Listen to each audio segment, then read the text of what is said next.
By the time the 200th denial arrived, Port Nidra's aging bulkheads had cooled to a deep metallic twilight. The old way station orbited a nameless brown dwarf, forgotten by commerce and law alike.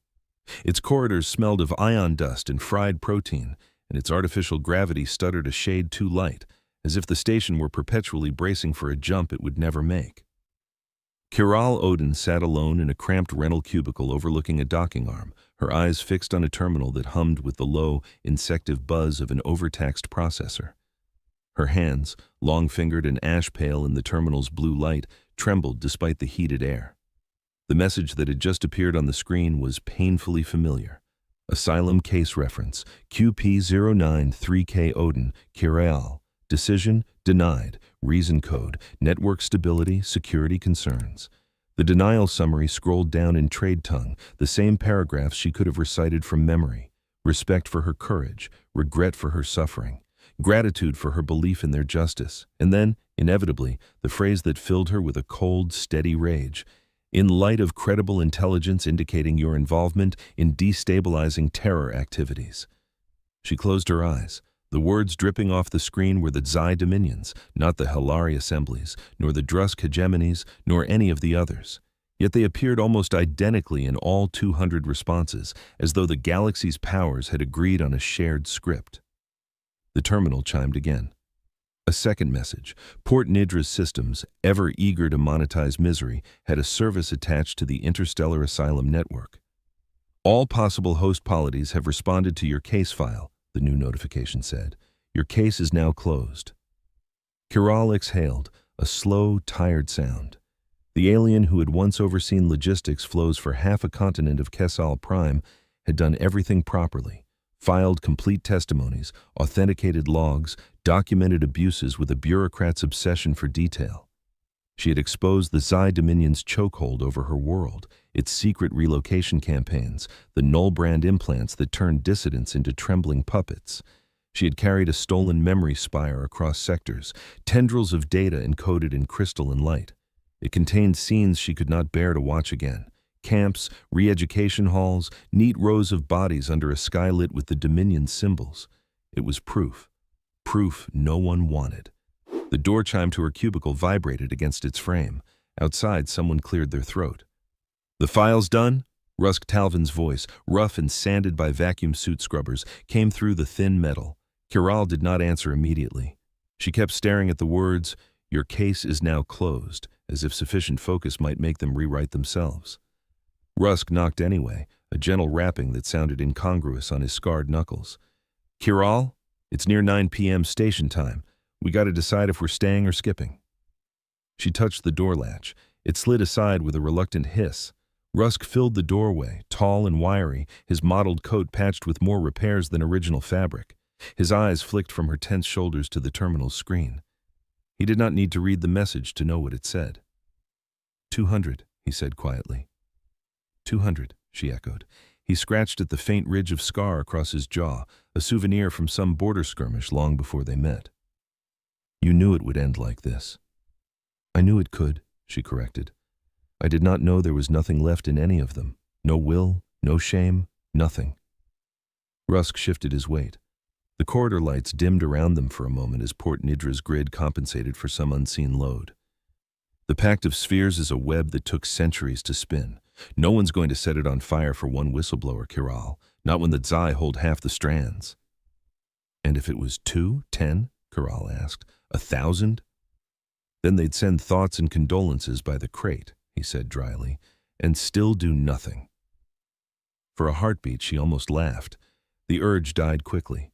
Her gaze drifted back to the terminal. The Interstellar Asylum Network logo rotated in the corner, a stylized sphere surrounded by intersecting arcs. Beneath it, in tiny text that she had previously ignored, a link blinked. View full routing and escalation history. It was supposed to be a transparency feature, a concession to activist demands. No one used it. No one wanted to see the pathways their pleas took through indifferent bureaucracies. She tapped it anyway. Lines of metadata unfurled before her, a spiraling tree of nodes and timestamps. First submission, Kessel Prime's local relay, flagged high sensitivity. Then a scatter of transmissions. to the Xi Dominion's own review body, to the Pact's central registry, then outward to 200 species, some she had never heard of before she fled. At the bottom of the list, below a collapsed set of entries marked Associate and Provisional Members, one name was still highlighted in yellow. Soulborn Union, Associate. The timestamp on its last activity was only a few minutes old. The route indicator pulsed as if mid-transfer. Kiral blinked. "What is that?" Rusk leaned closer. His breath smelled faintly of reheated broth. "Some new players. Humans. They came out of their gravity well not that long ago. Make a lot of noise for their size." "Humans," she repeated, tasting the unfamiliar word. It felt heavy, crude in her mouth. Rumors of them had circulated even on Kessel Prime before the Dominion tightened the filters. A species that had burned its homeworld's atmosphere and clawed it back again, that argued with itself incessantly, and somehow built something enduring from the arguments. The Xi media had called them the Ferals from the Blue World, half amusement, half warning. Kiral clicked for more information. The Soulborn Union's profile was threadbare. Provisional trade agreements, limited access to the Pact's defense networks, a note about rapid technological ascent, a separate, showy declaration regarding universal asylum and refuge commitments. Associate member, she thought, not even fully inside the club. "Does their law recognize the binding accords?" she asked. Rusk squinted. "You're not serious." She scrolled. There it was, in stark earnest language. The Soulborn Union had signed on to every humanitarian clause the Pact had, even those beyond its current obligations. Some diplomat from the Blue World had insisted, apparently. "A civilization's first gestures," she murmured, half to herself, "are often its most sincere." Rusk folded his arms. "Or its most performative." Kiral's fingers hovered over the confirm field. The clause was clear. If all primary signatories denied a claim, the system was still required to forward a copy to any associate member that had opted in. It was a vestigial line from an old debate, left in the code because no one believed it would matter. "It will not change anything," Rusk said. "They cannot help you. Even if they want to, they can't stand up to the Dominion." "They do not need to stand," Kiral said. "They only need to look." She pressed confirm. The network pulsed. Somewhere beyond Port Nidra's lazy orbits, a tight beam packet of her life, her crimes, her evidence sped toward a cluster of soulborn nodes located in a modest slice of human-claimed space. Rusk sighed, a long, resigned sound. "You really are incapable of stopping before the end of a road, aren't you?" "If I stopped earlier," Kiral replied, "I would still be wearing their implant." Her hand strayed to the back of her neck, where the flesh bulged slightly around the invisible presence of the null brand. It ached whenever she lay down, a cold pressure directly on her spine. Rusk's eyes flicked there and away. "Right. Well, I'll be in the bay. We burn for the League of Silent Systems at 7 a.m. if you're still mad enough to be aboard."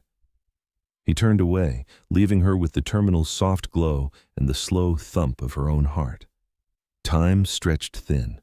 Port Nidra's public address speaker cycled through docking notices and hazard warnings in 4 languages, none of which mentioned her. On some distant level, she knew that her packet had reached the Soulborn Union almost instantly by relativity-corrected relays. But responses, real ones, usually took days, weeks, whole seasons. The terminal chimed.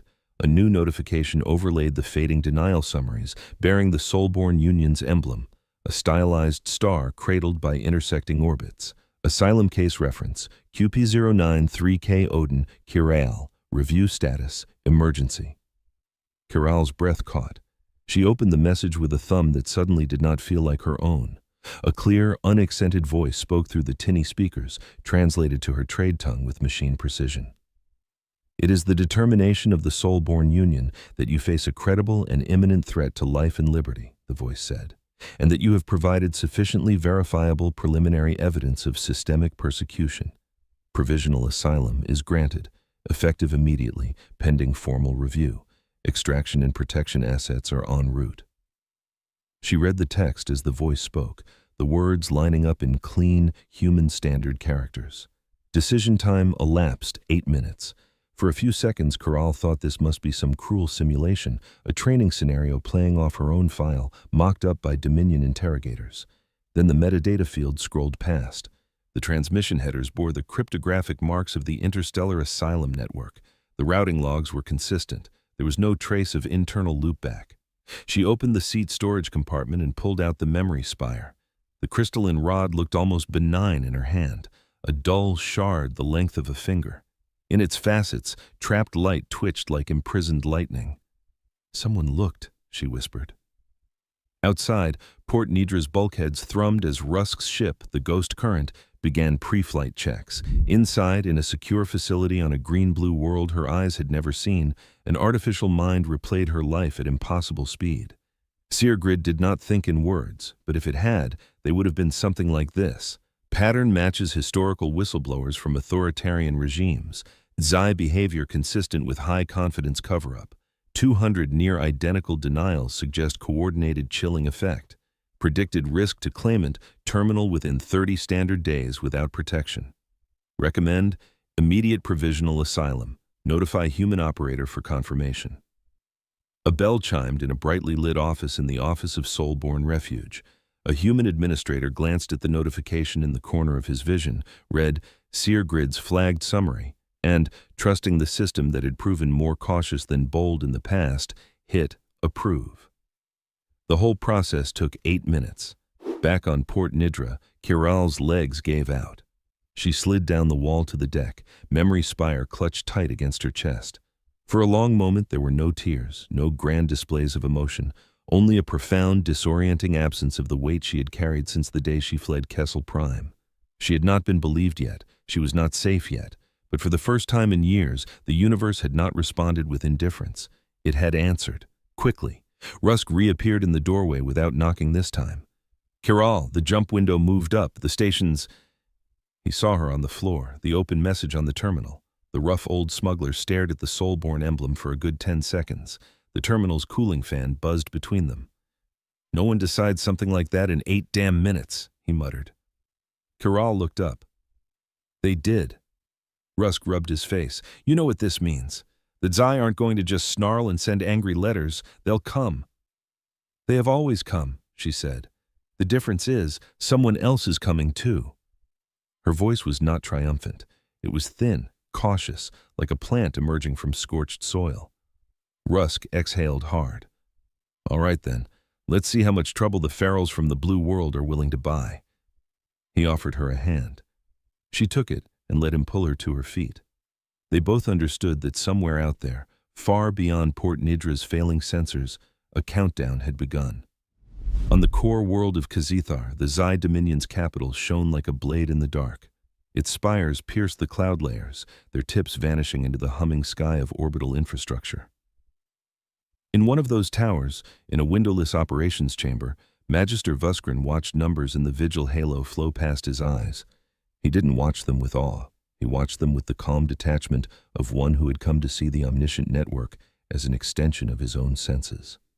Flags bloomed across a representation of the Dominion's border, a cluster of threat indicators around a nondescript node in the Asylum network, a correlation with an old file tagged Odin Kiral, a spike of interpolity chatter. There, the line of data he had expected for some time. Associate member Soulborn Union has granted provisional asylum to flagged subject. Vuskrin brought up a model of Soulborn political posture, a rough, somewhat condescending compilation of human history and interstellar behavior. It spoke of a species that contradicted itself, that built law atop atrocities, that took every lesson as a justification to try again instead of an excuse to retreat. "They are naive," was the Dominion's official analysis. "They overestimate the power of words." Vuskrin had learned to distrust official analyses. He opened Kiral's full file. Her defection, her theft of the memory spire, her transfer routes. The statistical probabilities that she was dead had dropped each time she somehow reached another polity's intake center, only to spike again with each denial. Now they plummeted once more, but the curve did not rise after. The Soulborn Union's grant created a new branch in his model, one that did not end cleanly. He did not feel malice toward her. If anything, he felt a flicker of professional admiration. To have carried the spire this far, through so many rejections, was in its way a feat of endurance parallel to his own patient work maintaining the Dominion's narratives. Still, she represented danger. Not because of the atrocities themselves, those had been sanctioned, optimized, run through the proper algorithms, but because of what their evidence, unedited, might do to the network of mutual fear that kept the pact of spheres coherent. He keyed in a command. "Intractable edict," he said. His voice carried through encrypted channels to the heavy cruiser already within a few jumps of Soulborn space. "New priority. Target, Odin, Kiral. She has been accepted by a minor associate member. There is a window before their protections solidify." The captain of the edict, a thin-faced officer more comfortable with firing solutions than law, replied, "Magister, the Pact will object if we make a direct move on a forum-affiliated intake hub as soon as she arrives." "I am not authorizing an attack on Soulborn territory," Vuskrin said. The words were true in their narrow sense. "You will present yourself at the Orbital Mediation Forum as a guarantor of Dominion interests. Meanwhile, we will employ other channels." He signaled another branch of his apparatus. 2 on-car syndicate brokers received encrypted offers, generous payments in hard currency for a small team of mercenaries with certain skills. An old exploit, buried in the Asylum network's code when the Vigil Halo first courted Pact integration, was quietly activated and tested. "In addition," Vuskrin said to the cruiser captain, "we will introduce context into the Soulborn systems to demonstrate that they have been misled." He watched the models shift. In his mind, the galaxy was a balance sheet. For every deviation, a counterforce could be applied. He did not yet understand that he had just placed his hand on one of the few levers in the galaxy that would not move the way he expected. The HSF Aletheia had been designed as a warship and refitted as a lifeline. In the early days of the Soulborn Union's expansion, its keel had been laid as a strike cruiser, meant to project force into contested space. It had a wolfish profile, angles and recesses meant to hold weapons, armor plating thick enough to shrug off pirate volleys. By the time Kiral's packet reached Earth, much of that had been replaced. Weapon mounts had been swapped for modular docking bays suitable for rescue shuttles. Medical wards and legal interview rooms lined decks that once stored munitions. The Aletheia still carried respectable defensive systems and veil glass arrays, but now its mission profile read humanitarian operations, refugee extraction, high-risk evacuations. Captain Nyra Solberg stood at the main observation blister, arms folded, as the stars streaked around her ship. At 3 a.m. ship time, the bridge was quieter than usual, lit mostly by the glow of console arcs. She had read Kiral's file 3 times. The first, as an officer, noting the threat flags, the Xi accusations of terror, the potential for their mission to be intercepted. The second, as a human, seeing the flat lines of text about re-education centers, null-brand implants, ghosted population registries, and connecting them to the parts of Earth's history her grandparents still spoke of in hushed anger. The third, as someone who had once shepherded a refugee flotilla through a pirate ambush, measuring the rhythm of Kiral's escalation of pleas, the meticulous structure of her testimony, the stubborn persistence even as the denials piled up. 8 minutes, she said softly. She must think we're mad. "We're desperate," said a voice behind her. Nyra did not turn. She recognized Dr. Marin Caro by the cadence of her footfalls and the slight jangle of her pocket tools. Marin, for her part, usually recognized when a commanding officer wanted solitude, but the message that had brought the Aletheia out here was not the kind that waited politely. "I read Seargrid's justification trail," Nyra said. "Every risk flag lit, every comparison to historical cases blew past its thresholds. We built that system to be cautious, Marin, not generous. And still, 8 minutes. Marin moved up beside her. Slight, with close-cropped black hair and a face that seemed incapable of empty politeness, she peered out at the hyperstream's artificial smear of stars. "That's what scares the other polities about it," she replied. "We don't just say we're going to listen this time. We trained a machine not to look away." Nyra allowed herself a wry smile. "And then we wired that machine into our Asylum decision pipeline."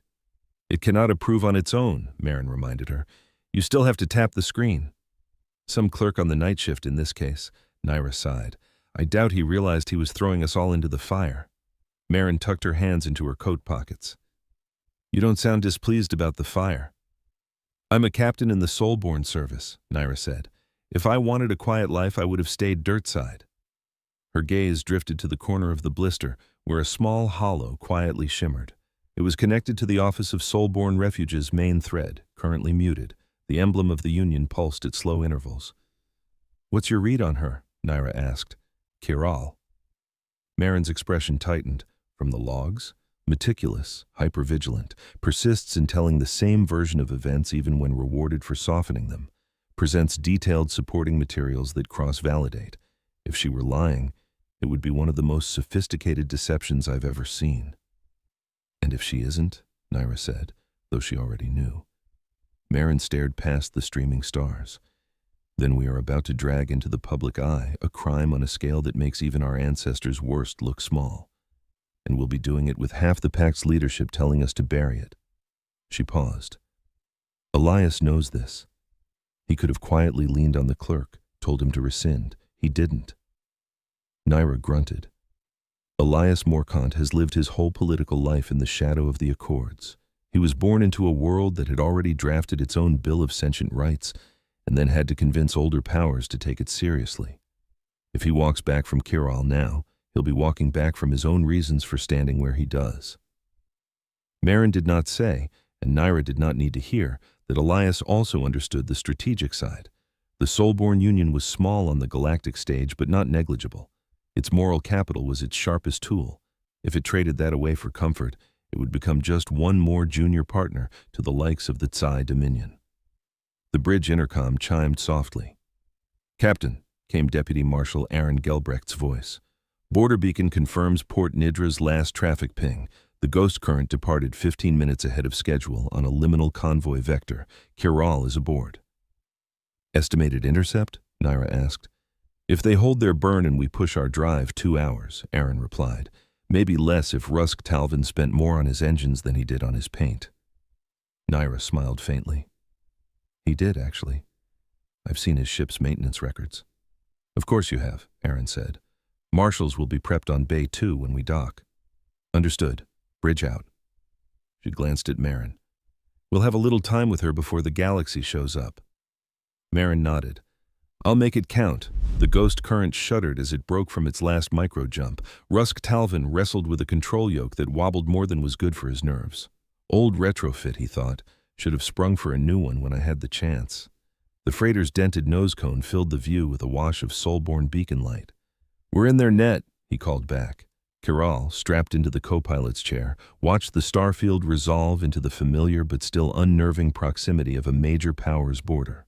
Virtual overlays in her retinas scrolled Soulborn broadcast codes, greeting protocols, an invitation to approach a point labeled Sit Prime Intake. Citrine spoke.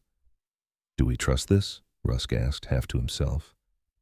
You trusted their 8 minutes enough to point your nose this way, Kiral said. He snorted. I trusted that trying to run the other way would get us shot up by Dominion patrols. There's a difference. She could not argue with that. Port Nidra had grown tense within hours of the Soulborn decision. The usually languid station controllers had suddenly become officious, scanning the ghost current 3 extra times, refusing to refuel without advance payment. Rusk had smelled the change in the air. They don't want to be on the same manifest as you, in case the Tsai comes snooping, he had said as they'd undocked. Can't blame them, but I don't plan on hanging around to see whose side they take when the negotiations start. Now, as the ghost current slid into the nested sensor nets of the Soulborn Union, Kiral's gut tightened. Part of her still expected everything to dissolve into trickery, the codes to vanish, the beacon to reveal itself as its eye trap, the stars themselves to rearrange into the Dominion's emblem. Instead, a new presence touched the communications band. Vessel Ghost Current, this is Soulborn Service Humanitarian Cruiser Alethea, said a voice, crisp and clear.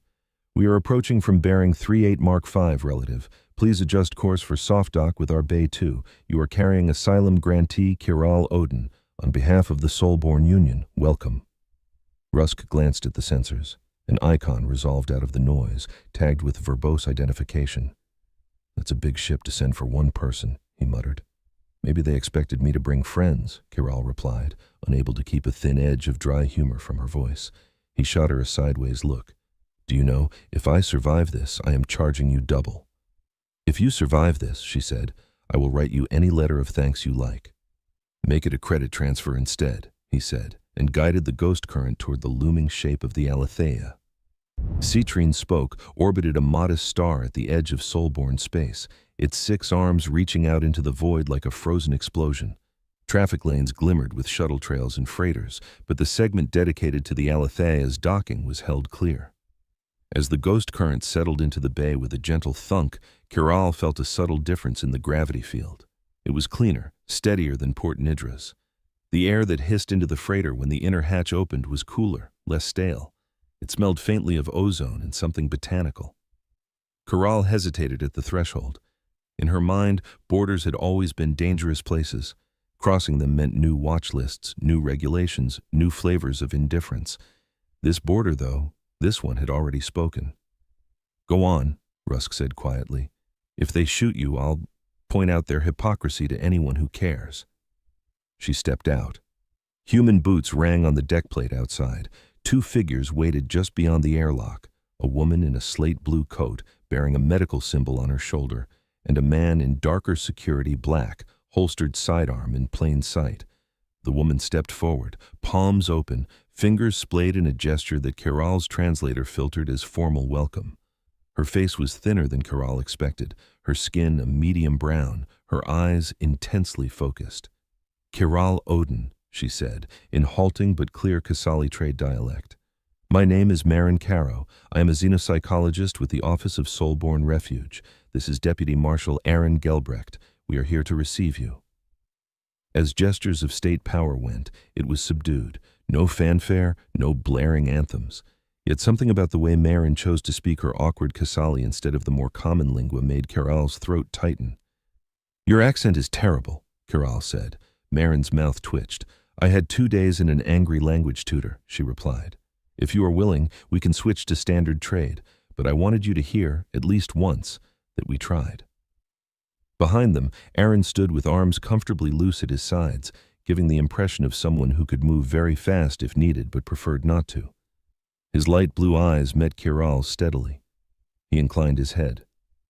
Ms. Odin, you're under soul-born protection now. No Tsai officer, no pact official, no one at all gets to lay a hand on you without our law being involved. That's not just talk.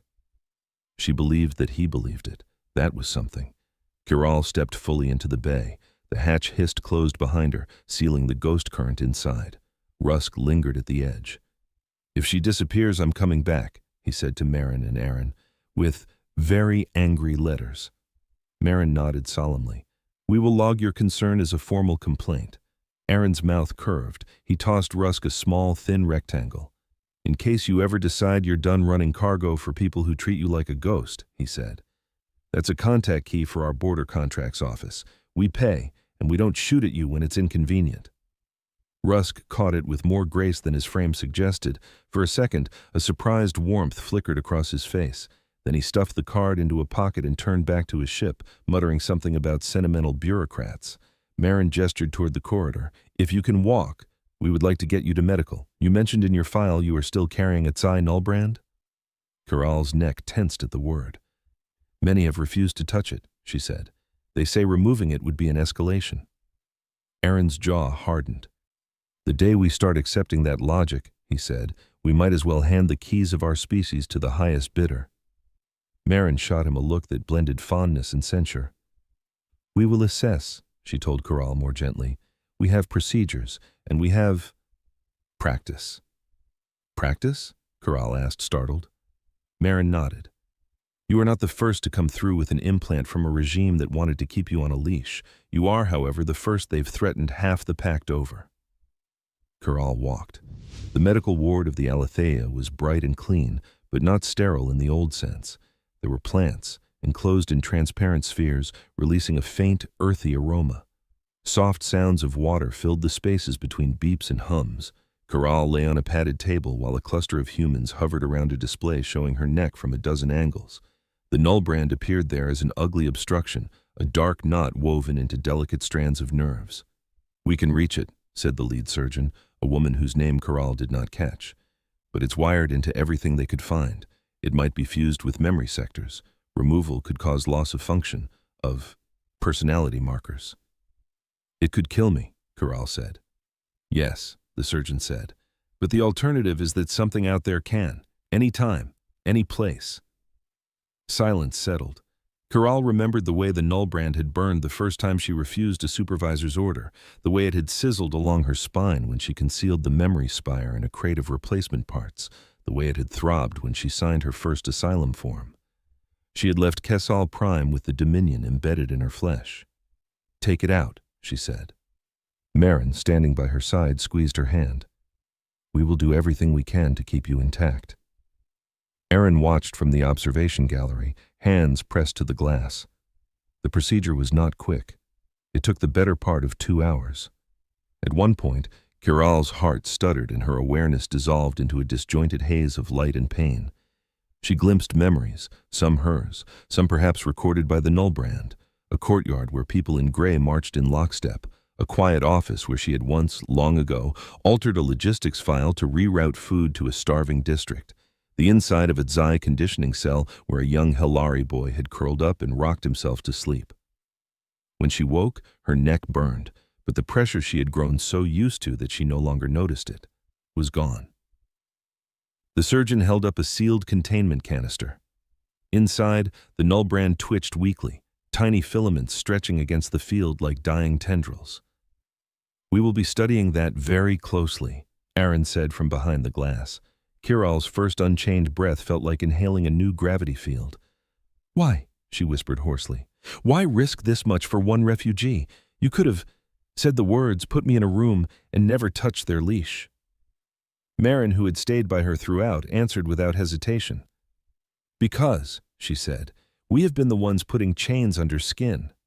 Not all of us, not for a long time, but enough of us that when we built the Union, we wrote a promise into its bones. We would never again be the hands that tighten such a band around someone's neck.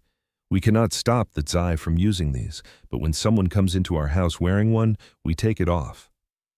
Kiral turned her head, feeling the stitches pull. And if the Zai come? She asked. If they say removing it was an act of war? Marin's eyes were steady. Then we answer in the only language that has ever made empires reconsider. We stand together and say no. On Kazithar, Magister Vuskrin assessed an updated graph. Nullbrand connection to subject Odin, Kiral, lost. He closed his eyes briefly. There was a certain grim beauty in the human's approach. They did not merely hide their defiance under legalese. They enacted it in flesh and circuitry. So be it, he murmured. If they insist on throwing themselves between the hammer and the anvil, we will count them among the struck. In the days that followed, the Aletheia remained anchored to Citrine Spoke. Kiral was moved from the medical ward to a secure yet comfortable cabin. Through its viewport, she could see only a sliver of the station's arm, studded with docking ports and cargo clamps. She spent long hours being interviewed.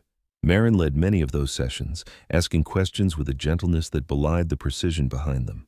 Aaron attended some, watching Kiral's body language as closely as he listened to her words. Kiral recounted life on Kessal Prime, the day-to-day rhythms of a logistics official, the way the Dominion's algorithms dictated shipping routes, resource distribution, even who was allowed to change jobs. She described the first time a shipment of medical supplies went missing, overridden by a higher priority directive that sent it to a re-education center in the Southern Hemisphere. The first time a Nullbrand misfire killed someone outright. The first time she realized that the patterns of relocation matched a quiet, systematic erasure of entire neighborhoods known for dissent. She described how the Vigil Halo, ostensibly a purely predictive network meant to prevent disasters, had begun assigning risk scores to communities, and how those with the highest scores were the ones that disappeared. You saw the logs? Marin asked. I administered them, Kiral said. The orders came down from Kazithar, rubber-stamped through 3 layers of automated approvals. On paper, it all served stability. In reality, she trailed off. Aaron leaned forward. You stole evidence. Kiral's fingers brushed the memory spire, sitting inert on the table between them. It now resided physically in Soulborn custody, replicated twice over, but the original still felt like the heart of her rebellion. I rerouted a routine replacement shipment, she said. Instead of sending a worn-out data crystal back for scrapping, I sent the memory spire. I encrypted Dominion combat logs, camp surveillance footage, internal memos, anything I could get. Then I falsified the disposal records. You knew what would happen if they caught you, Marin said. For a null-brand carrier, there is no gradual discipline, Kiral replied. There is only obedience or termination. You could have just run, Aaron pointed out, without the spire. And who would have believed me then? She asked. Aaron had no answer.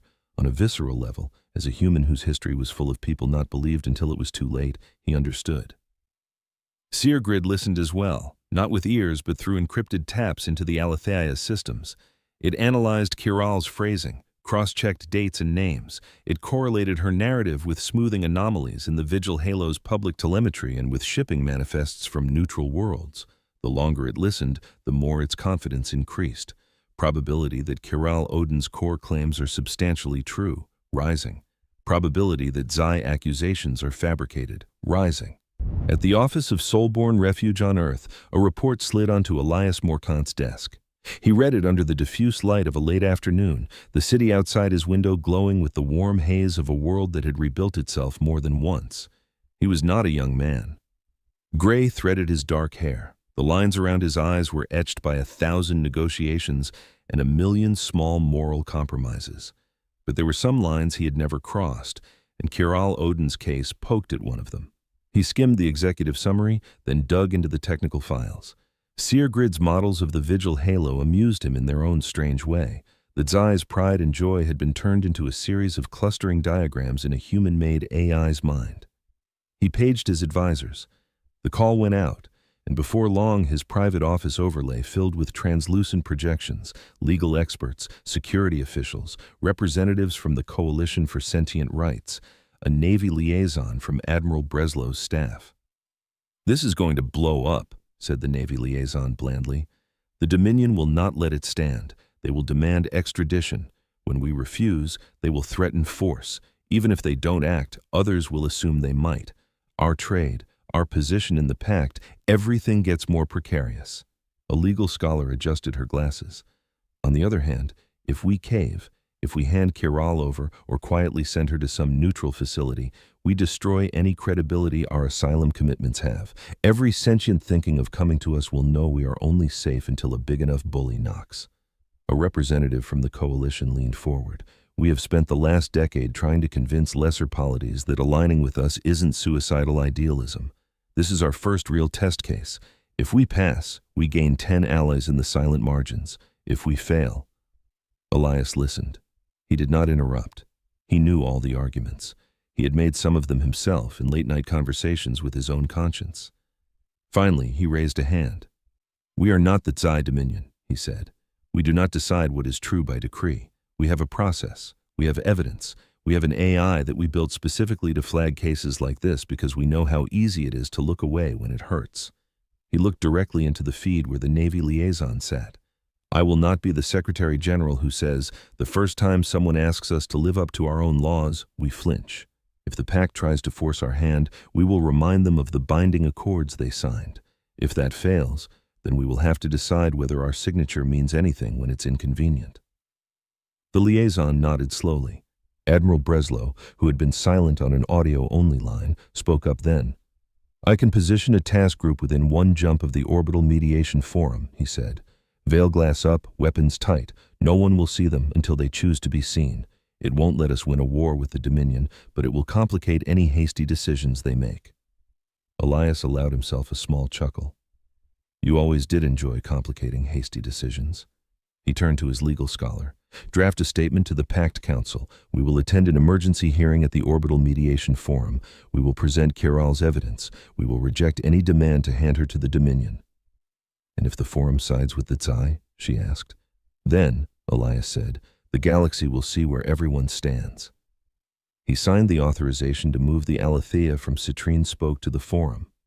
The die, as one of humanity's ancient leaders had once said, was cast. The Orbital Mediation Forum hung at a Lagrange point between no one's territory and everyone's interest. Its architects had given it an air of studied neutrality. No single-species design aesthetic dominated. Its central axis housed hearing chambers, offices, and a ceremonial rotunda whose ceiling displayed live feeds of a dozen member worlds.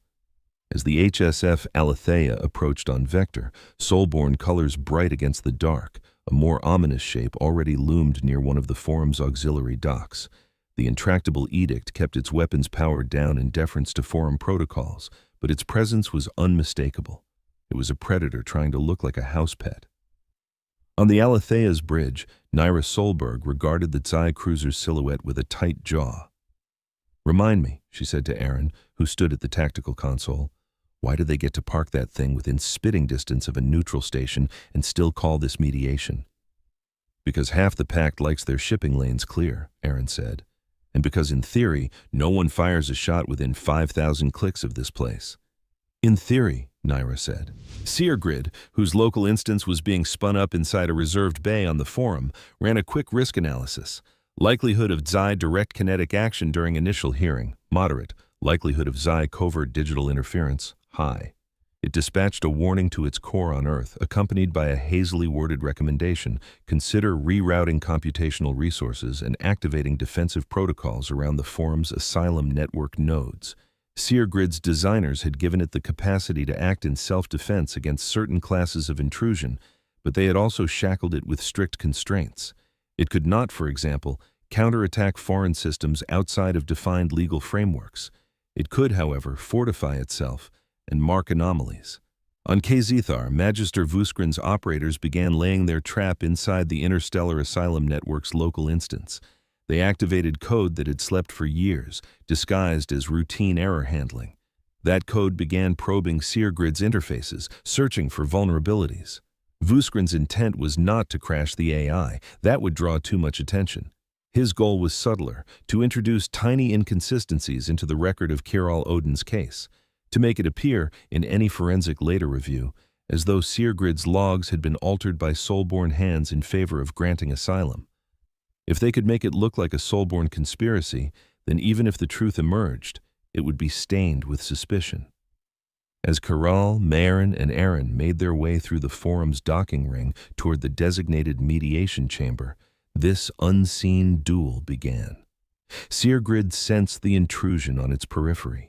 It had been trained, through countless simulated attacks, to recognize patterns of malice, sudden, synchronized requests, malformed packets designed to slip past parsing checks, timing anomalies that implied an external script. This pattern was different.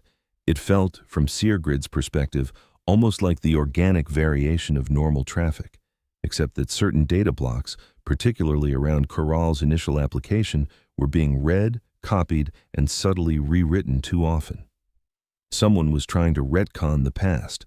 Seargrid cross-checked timestamps against independent time sources. It discerned a discrepancy between the clock embedded in the Asylum Network's node and the ones maintained by Soulborn's own secure relays. It logged suspected tampering. It spawned redundant copies of Kiral's file, burying them in encrypted caches scattered across unrelated processes. It flagged the intruding code with a signature, and within the slender confines of its allowed responses, began feeding that code carefully crafted, inert decoys.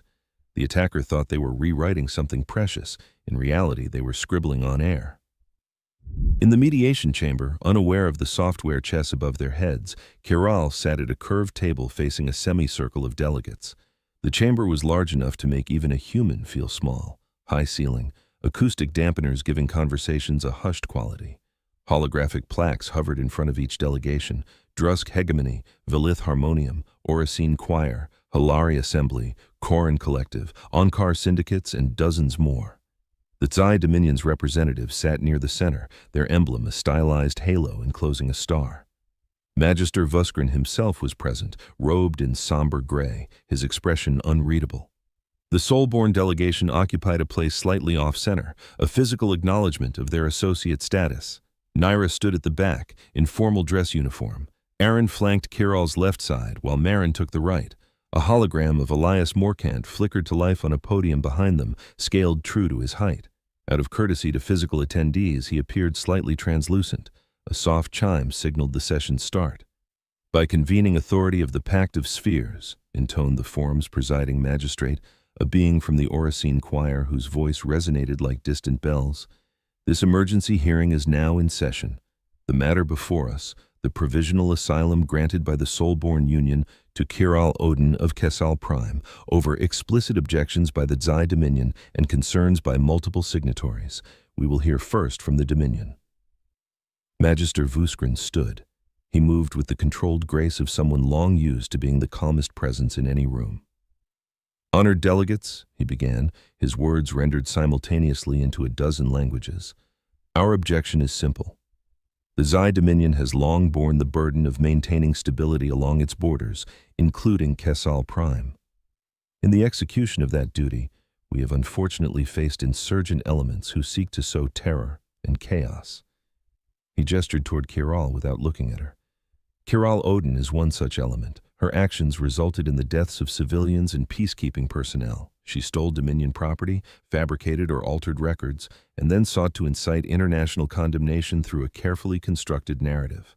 The so-called memory spire she carries is an assembly of forged and repurposed combat simulations.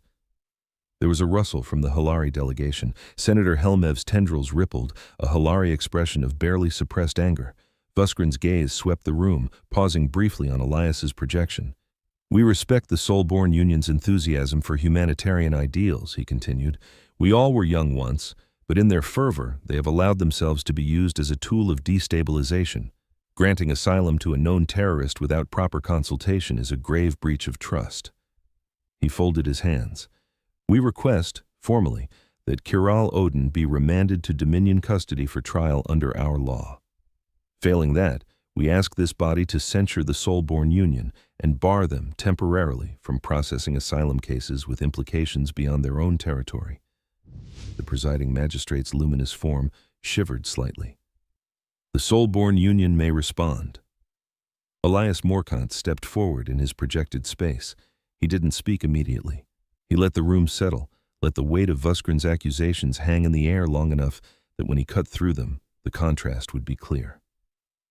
My first thought, he said eventually, on hearing Magister Vuskrin speak was this is familiar. He let his eyes travel over the assembled delegates. Where I come from, on Earth, we have stories of people who ran from regimes that labeled them traitors, terrorists, threats to stability. Sometimes they were, sometimes they weren't. Our own governments were not innocent in this. We turned people away who later died. We accepted others and discovered we had opened our doors to genuine monsters. He let that admission sit with them. We built Seargrid because we did not trust ourselves to always know which was which, he went on. We trained it on cases where we had failed so that it would be better than our instincts at seeing patterns of persecution. He gestured to Kiral. When Kiral Odin's case arrived, it did not see a simple terrorist profile. It saw a set of signals we have learned, painfully to heed. Accusations that do not match independent data. A regime that uses predictive policing to label entire populations as dangerous, then quietly relocates or disappears them. Evidence of that pattern embedded in the Vigil Halo's own telemetry. Evidence the Dominion has not been able to fully scrub, no matter how hard it tries. A murmur rippled through the chamber. We did not grant her permanent asylum in 8 minutes, Elias clarified. We granted her protection from immediate harm so that a thorough review could happen. That is not destabilization, that is due diligence. He leaned slightly forward. As for the memory spire, we have analyzed it. Our AI has cross-validated its contents with public and shadow data from multiple sources. If the Dominion believes it is fabricated, we invite them to explain why field reports in their own encrypted archives match it. Vuskrin's eyes narrowed just a fraction. Helmev of the Halari Assembly seized the pause. The Halari, she said, have for years petitioned this body about our citizens flagged by the Vigil Halo as high risk and subsequently vanished. We were told our records were incomplete, that the Halo's predictions were beyond reproach. Now we see evidence that its data has been shaped to justify predetermined outcomes. Her tendrils twitched. If this is true, then the question before us is not whether one refugee is a terrorist. It is whether we have allowed an entire predictive network to become an instrument of unaccountable power. The Koran Collective's delegate pulsed a complex pattern of light, which the translator rendered as a soft, uneasy tone. The collective has always treated Vigil Halo reports as probabilistic, they said. We did not realize that some of the probabilities might have been selected after the fact. The Drusk hegemony's representative, heavy-jawed and armored even in such a setting, banged a fist on the table. "Are we here to debate philosophical concerns about data integrity?" he demanded, "or to address a clear and present threat to border stability? The Dominion has borne the brunt of that burden. If we undermine their tools without offering alternatives, we invite chaos." Marin, at Kiral's side, felt Kiral stiffen. Under the table, she nudged the refugee's hand lightly, a human gesture of solidarity. The presiding magistrate's light swirled. "We must not drift from the central matter," the Oracene intoned. "We will now hear from Kiral Odin herself." Kiral rose. She had not intended to stand. She had imagined herself speaking sitting down, as if in one of Marin's interviews. But some instinct made her want to meet their eyes from a position of as close to equality as she could manage. Her knees didn't shake. That surprised her. "My name is Kiral Odin," she said, voice amplified but her own. "I was born on Kessal Prime. I served the Tsai Dominion as a mid-level logistics officer for 14 standard years. I believed at first in stability, in order, in the idea that if we smoothed the flows, fewer people would fall through the cracks." She glanced briefly at Voskren. His face remained impassive. "I also believed," she went on, "that if something wrong happened, there was a process to correct it, that if a shipment went missing, someone would investigate, that if people disappeared, there would be accountability." She told them, in as few words as possible, about the missing medical supplies, the first mass relocation, the null brands. "And then," she said, "I saw the algorithms change." She described, in technical terms that made several Corin lights flicker with interest, how the Vigil Halo's risk scores had begun to correlate eerily with the lists of dissident communities. How, when she cross-checked resource allocation with predicted unrest, she found that the system was starving those it labeled dangerous. "The Halo tells you it predicts riots," she said quietly. "What it does not tell you is that it creates the conditions for them by design." Voskren's lips thinned. "Conspiracy thinking," he said, too low for the room, but not too low for Seergrid's microphones. Kiral finished her account with the theft of the memory spire and her flight, the 200 denials, the null brand that had burned at her neck every time she filed another claim. "And then the humans approved it in 8 minutes, she said softly. Her eyes swept the room. "I do not know yet if that was wise," she admitted. "They might get us all killed. But they did something no one else did. They treated my life as more important than their comfort." The words hung between them. Some delegates shifted, uncomfortable. Others studied her with renewed interest. On a side channel, far from the hearing chamber, the Zai mercenary team hired through the Onkar syndicates prepared for their own entry. They had slipped aboard the Forum earlier under forged maintenance credentials. Their job was simple. When Kiral left the chamber for a scheduled break, they were to intercept her transfer to a secure lounge, neutralize her escorts, and extract her to a shuttle docked under a false registry. The intractable edict would handle the rest. The mercenaries were competent, efficient, and wholly unaware that the Forum's internal security systems had been quietly upgraded when Seergrid arrived. On the Alethea's side, Aaron's hand terminal vibrated with a haptic alert. Internal anomaly detected near docking corridor 7, pattern consistent with armed group moving off authorized route. Aaron's gaze flicked up to Kiral, then to Marin, then to Naira at the back of the room. He made a subtle sign with his fingers. Naira nodded once and slipped out as unobtrusively as a human in a formal uniform could. Seergrid pinged her route, overlaying schematic paths on her retinal HUD, predicted intercept points, optimal positions for field of fire, places where collateral damage would be minimized. It had never been designed as a tactical AI.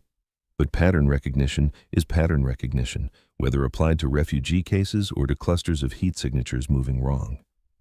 Outside the chamber, the mercenary leader toggled his stealth field and signaled his team. "Remember," he whispered, voice tinny in their headsets, "no mass casualties. We're ghosts, in and out. The client wants her alive. If that fails, dead is acceptable. Either way, she doesn't testify again." He didn't know that his team's path had been subtly altered by a misbehaving maintenance panel, that one of the doors they expected to open would delay just long enough. He didn't know that on the other side of that door, 3 Soulborn marshals and Captain Naira Solberg waited, non-lethal weapons charged, behind veil-glass screens that bent light and sound like water. As Kiral finished her statement with a simple, unadorned plea, Not for me alone. For everyone the halo has marked. The first mercenary in the lead line hit the delaying door and cursed softly. Panels hung, he muttered. I thought they fixed this relay last cycle. Before he could reroute, the door slid open of its own accord. Naira stepped through. She wore no helmet, no extra armor, only a vest broadcasting the Soulborn emblem, her rank insignia, and a very calm, tired expression. Gentles, she said, I'm going to have to ask you to drop your weapons. The mercenary leader's rifle twitched toward her. Before he could fire, a stud in his gun's grip buzzed hard. The weapon went dark. He stared at it in disbelief. Veil glass panels shimmered into visibility around them, revealing the marshals, weapons trained. Seargrid, weeks earlier, had been given access to the forum's maintenance logs. It had quietly noted a pattern. The syndicate-flagged mechanics always requested certain junctions. It had flagged the anomaly. The Office of Soulborn Refuge had suggested upgrading those junctions. Now, the upgrade paid off. Your guns have just decided to take a nap, Naira said. Our security subroutines are very persuasive. The mercenary's hand went to a belt knife. A stun pulse from a marshal's weapon caught him before he could draw. He crumpled. One by one, the team went down under precise, non-lethal bursts. 15 seconds later, a group hired to slip through any standard port's gaps lay sprawled on the floor, twitching and cursing. Naira exhaled. Package was never going out this way, she said softly, almost to herself. You're not the first to try a snatch on our watch. She keyed her comm. Aaron, attempted extraction neutralized. Keep her inside for the recess. We'll debrief after the session. Aaron's reply hummed in her ear. Copy. We'll keep talking until they're out of moves. In the mediation chamber, word of the attempted attack spread in whispers. Protocol required that the presiding magistrate be informed. The Oricine's luminosity dimmed briefly as the message came through, then brightened. It appears, the magistrate said, that while we discuss matter of law, some have chosen to pursue other remedies. An armed group has just attempted to intercept Ms. Odin outside this very chamber. Heads turned toward the Tsai delegation. Vuskrin's face remained a mask. Inside, however, something cold and analytical shifted. He had expected Soulborn interference in the digital realm. He had not expected them to invest so much in on-site security cunning. He rose, radiating offended dignity. The Dominion had no knowledge of such a move, he said smoothly. In fact, it would be counter to our immediate interests. We have placed our faith in this forum. Seargrid, listening, flagged his statement. Truth value indeterminate. It had no direct evidence linking Vuskrin to the mercenary contract. Those records resided deep in Onkar syndicate vaults. But the timing aligned too neatly. Elias seized the moment. This is what we are talking about, he said, voice gaining steel. The Dominion wants us to believe that the only way to maintain order is to let its will go unquestioned.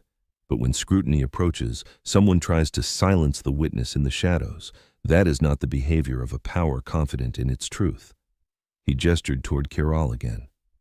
We do not claim she has never done anything wrong. She smuggled classified material. She lied to her supervisors. She broke your laws. Yes, because your laws, in this case, were written to enable atrocity. Our laws obligate us to protect her from yours until a fair accounting can be had. The Drusk representative growled low in his throat.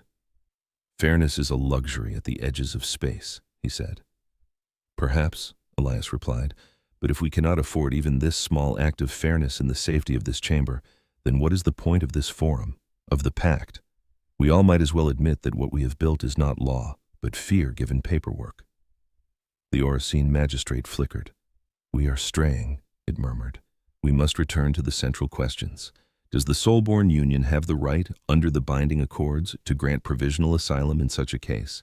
What obligations does its decision create for others?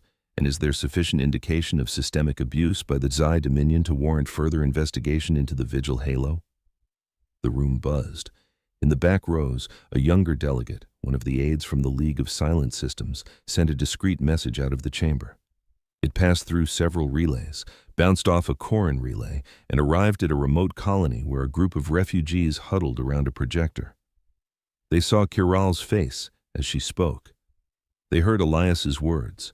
In a detention facility under Tsai oversight, a Hilari child named Sayedi, whom Kiral had once diverted an extra food shipment to, overheard guards muttering about Soulborn defiance. She did not understand the legal nuances. She understood only that somewhere, someone was saying no to the Dominion in a very loud voice. In the shipyards of the Soulborn Union, engineers watching the newsfeed tightened bolts with a little more urgency. In a back room on an Onkar Syndicate city station, a broker cursed as his deniable assets failed and a Zai payment window flashed red. And in the Intractable Edicts Control Center, a tactical officer forwarded a suggestion to Magister Vuskrin. "We could scramble a stern chaser," she said. "Put a weapons lock on the Aletheia as it leaves. Nothing overt, just pressure." Vuskrin weighed the possibility. The Dominion had already invested heavily in this gambit. If it backed down now, it would encourage others to think defiance was possible. If it escalated too far, it might tip those others from fear into solidarity. He knew fear. He had long underestimated solidarity. "Not yet," he said. "We still have another play." He gestured to the console managing the Vigil Halo access. "Begin Phase 2 of the Seer Grid interference." His technicians sent a refined payload into the Asylum Network's node, designed to corrupt not logs this time, but Seer Grid's threat assessment models. If they could make the AI exaggerate risk in other unrelated cases, making humans deny asylum to worthy candidates, their opponents would be stained with hypocrisy. Seer Grid felt the new tendrils of code tickle its boundaries. It recognized some pieces from earlier attacks, but this pattern attempted something more insidious: to adjust its calibration. The AI had one trump card left. In its training, its creators had introduced the possibility that their own code might be compromised. In such a scenario, it had been given permission to do something highly unusual: to broadcast an authenticated warning directly to the public feeds of the Soulborn Union, bypassing normal bureaucratic channels, but only if a threshold of systemic trust failure was reached. As the Zai code tried to grab its internal levers, Seer Grid's self-check algorithm flashed a rare red in its virtual awareness. An override condition had been met. It sent a compressed burst toward Earth. At 6 p.m. Soulborn Capital Time, millions of humans watching various feeds, news, entertainment, region-specific dramas, sport replays, saw them glitch for less than a second. Then a uniform blue screen snapped on. A simple message appeared over the Soulborn emblem. Seer Grid Integrity Alert. Unauthorized foreign code has attempted to modify asylum risk assessments. Systems have entered safe mode. All affected decisions will be subject to human review. Context: Zai Dominion, Kiral Odin case. The message stayed up for exactly 8 seconds. Then, as per its instructions, Seer Grid ceded primary control to backup instances and quarantined itself from the vulnerable node. The human public, stunned at the interruption, began to talk. In the mediation chamber, Elias's aide leaned toward his projection. "We have confirmation," she whispered on a tight beam. "Seer Grid just went to the people. The story is out." Elias's image flickered, not with static, but with a sudden clarity of purpose. He faced the forum. "My colleagues," he said, "I will be blunt. We are not the only ones watching this hearing. My people are. So are yours. They have just been informed that an AI we all rely on has detected an attempt by an unnamed foreign entity to compromise its asylum decisions." He let that sink in. "The entity is not unnamed to us," he added. "We can trace the signature of the code. It matches patterns we have observed in Zai embedded software before. We have chosen not to counterattack. Instead, we are doing what we came here to do: bring our concerns to this table." Vuskrin stiffened. For the first time, a crack appeared in his composure. "This is a farce," he said sharply. "You expect us to believe that your machine is so pure, so unassailable, that any anomaly must be our doing? Perhaps your Seer Grid has been compromised by your own radicals." "That is exactly why we made it announce the possibility of compromise to everyone," Elias replied. "We built it to reveal our failures as much as others." He inclined his head toward the magistrate. "We request that this forum authorize a joint technical review of the Vigil Halo's integration with Pact infrastructure, including the Asylum Network. The Hilari Assembly, the Koran Collective, the Oracene Choir, and yes, even the Dominion may send experts. Seer Grid will open its logs. Let us see who has been speaking truth and who has been curating it." Silence, deep and heavy, fell over the chamber. Helmev flicked a tendril toward the magistrate. "The Hilari support this request," she said. "We are tired of being told to trust a black box. The Koran lights flashed in complex assent. The collective concurs, their delegate said. Transparency increases system stability. The Oracene magistrate's internal light wavered. The Drusk representative scowled but did not immediately object. Even the Valith Harmonium's envoy, who had been urging delay, looked thoughtful. Vuskrin saw the balance tipping. Fear, his usual ally, was suddenly not enough. The humans had introduced a new variable, an AI that refused to keep secrets quietly, a public that now wanted answers, and a coalition of minor powers emboldened by the soul-born willingness to say out loud what everyone else had whispered. He could order the intractable edict to power weapons, to lock onto the Aletheia, to create a shooting incident that would force everyone back into their old patterns, trust the strong, fear chaos. But the edict was only one ship. The soul-born Veilglass Black Task Group, hidden at the rim of the system, stood ready to appear the moment someone lit a fuse. The human admiral had chosen his positions well. He could not win a full exchange against Dominion reinforcements, but he could make the first shot very expensive. Vuskrin calculated. His mind, usually confident, faltered for the first time. If he escalated and lost the narrative, the Vigil halo itself might become suspect. Without it, his class's grip on power would loosen. Other factions within the Zai could rise, blaming him for overreach. The Dominion might turn inward at the worst possible time. If he withdrew, he lost face. But he might salvage the deeper project. He made his decision. The Dominion, he said, each word measured, will not participate in any charade that treats stolen and fabricated data as equivalent to legitimate records. However, we cannot prevent this forum from indulging the Soulborn Union's theatrics. He bowed his head, the gesture containing both contempt and cold strategy. We will, for the sake of peace, refrain from further action in this case. We reserve the right to review our cooperation with the Asylum network and the Vigil Halo's integration with it. We warn that any attempt to penetrate our internal systems will be treated as an act of aggression. He turned toward Kiral. You are, from our perspective, already dead, he said softly, not amplified. Whatever stage these humans build for you, remember that. Kiral met his gaze, her own steady. I have been dead since the day I first falsified a line in your schedules, she replied. Everything since has been borrowed.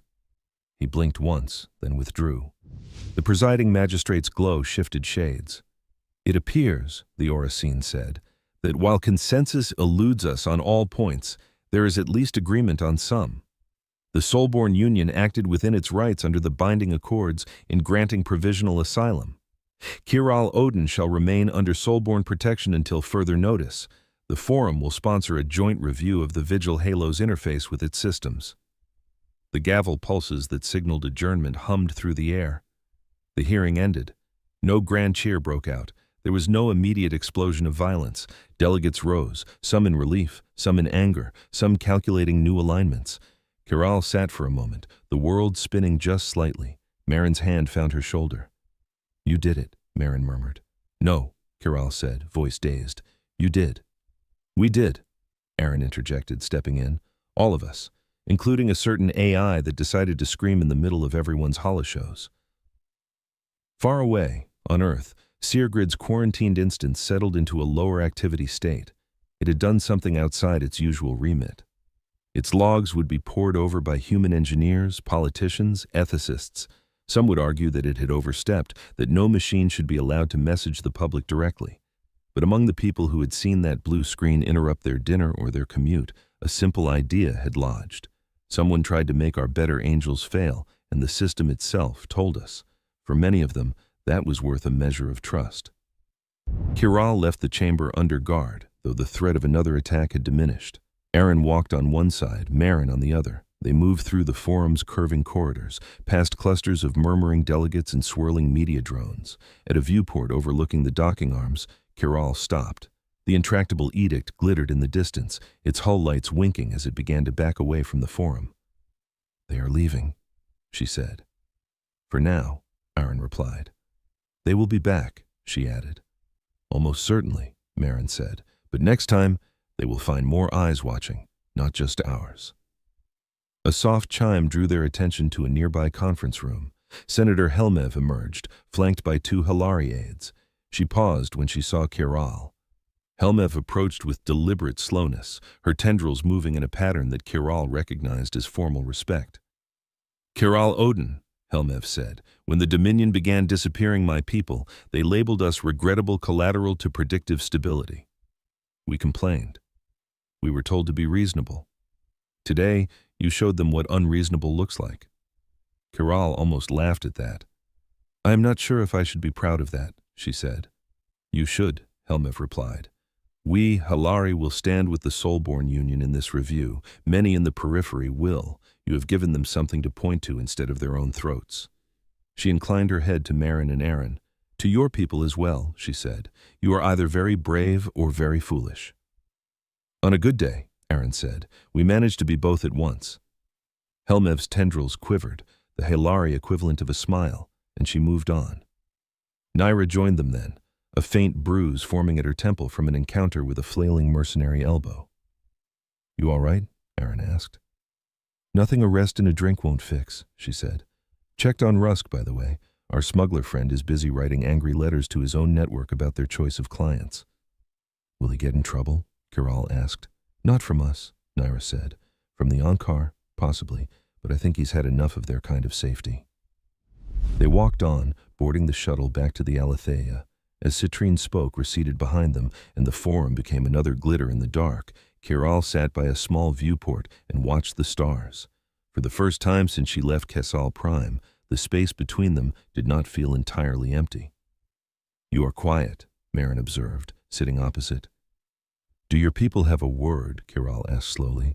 "For the moment when a storm does not stop, but you realize you have survived it long enough to see something beyond it?" Marin thought for a moment. "Respite," she said. "Or horizon." "Horizon," Kiral repeated. "I like that." She let the words settle into her. "So what now?" she asked. "Now," Aaron said from the doorway, "we take you somewhere that Zai cannot easily reach. You rest. You decide what you want to do with the rest of your borrowed time, as you called it. And our lawyers and engineers and Seer Grid and 90 committees argue about the halo until someone blinks." He leaned against the frame. "You don't have to testify again unless you choose to," he added.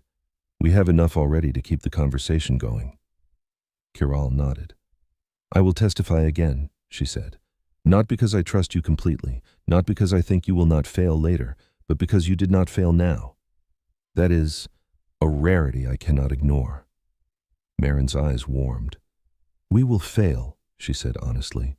"We always do, somewhere. But we are trying to build systems where those failures can be seen, named, corrected. That's the only difference between us and the Dominion I'm willing to claim." Kiral smiled, faint and tired.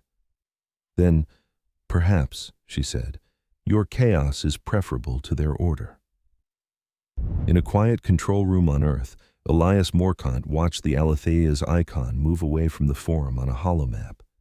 He rubbed his temples. "You realize," he said to the empty room, though Seergrid's backup instance was technically listening, "that you have just made my life significantly more complicated." He imagined the AI's response as silence tinged with satisfaction. "Good," he said softly. "We didn't get into the stars to make them simpler." Epilogue. Months later, on a cold morning on Harrow Reach, a soulborn border colony with thin air and rugged hills, Kiral stood outside a modest dwelling dug into rock. Frost sparkled on the ground. The sky was a pale, unfamiliar shade of blue. A small figure tumbled out of the dwelling's entrance, a Hilari child, tendrils flailing with excitement. Saidi skidded to a halt at Kiral's feet, breath steaming. "They said you would come," Saidi panted. "They said you were busy talking to important people up in the sky." "I was," Kiral said. "Now I'm busy talking to you." Saidi's eyes shone. "They said the halo can't see us here, that the humans put up something that scrambles it." "That is what they tell me too," Kiral replied. Up in high orbit, a small veil glass array shimmered, its existence known officially to only a dozen people. Its job was to fuzz any predictive net that reached too far into Harrow Reach's civilian data. "Will they come again?" Saidi asked, serious now. "The Tsai?" "Maybe," Kiral said honestly. "But if they do, there will be more than one species waiting to say no this time." Sadie considered that, then nodded as if accepting a weather forecast. Inside the dwelling, a news feed murmured on a low volume. It carried a report about the ongoing joint review of the Vigil Halo, technical terms, political maneuvering, cautious phrases about concerns raised. The camera cut briefly to a human anchor's face. All of this traces back to one case approved in 8 minutes, the anchor said. One refugee no one else wanted, and a system that, for once, refused to look away. Kiral turned her face toward the thin sun. She didn't know what the galaxy would make of humanity's stubbornness in the long run. She didn't know if the Soulborn Union would keep its promises, or if time and pressure would wear its ideals down, but she knew this. When everyone else found a reason to say no, when 200 rejections had taught her that safety was an illusion, a species only barely arrived among the stars had decided, in 8 reckless minutes, that her life was worth a risk. For now, that was enough.